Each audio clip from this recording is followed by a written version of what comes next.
Salam Indonesia, Anda menyaksikan berita terkini bersama saya, Madis Kedenekarang. Perdana Menteri Irak Mustafa Al-Kadhimi bertemu dengan Presiden Amerika Serikat Joe Biden di tengah proses mengakhiri misi tempur Washington di negara tersebut.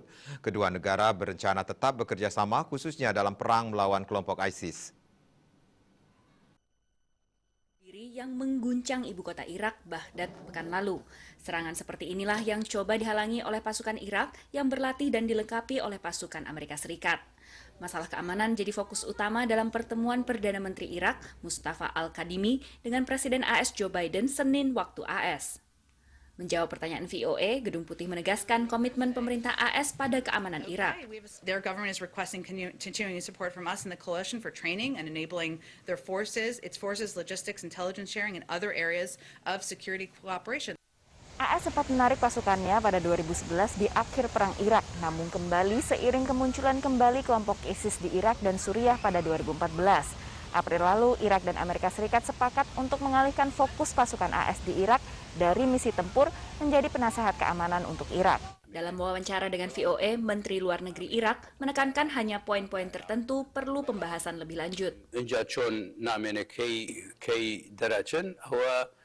پیوندی هەیە بە جەدوەلێک دانرێ کات دانرێ هەردوو لە اتفاق لەسەر یەکەین و Pemerintah Irak berusaha menunjukkan kemampuan menangani masalah keamanannya. Namun kelompok milisi yang didukung Iran terus menyasar pasukan AS dan Irak dengan serangan drone dan roket untuk menekan Amerika keluar dari Irak. Namun Irak butuh dukungan militer AS untuk menjaga stabilitas. So that points to more public statements saying that Iraq is ready and requiring U.S. military withdrawal or at least combat troops to disappear.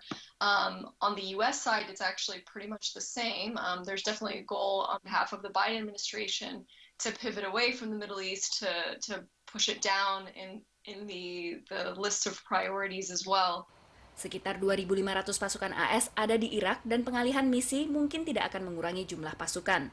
Tapi pengumuman resmi pengalihan misi pasukan AS dipandang sebagian analis sebagai kemenangan politis bagi Perdana Menteri Al-Kadhimi jelang pemilihan parlemen Irak Oktober mendatang. Dari Alexandria, Virginia Gunawan, VOA. Untuk mencegah penyebaran COVID-19, ingat pesan Ibu selalu terapkan 3M, wajib memakai masker, mencuci tangan, menjaga jarak, serta hindari kerumunan. Dengan penerapan perilaku 3M, Indonesia segera terbebas virus corona menuju Indonesia maju. Update terus informasi Anda dengan subscribe dan like YouTube channel Bali TV @newsbalitv. Tetaplah bersama Bali TV. Salam Indonesia.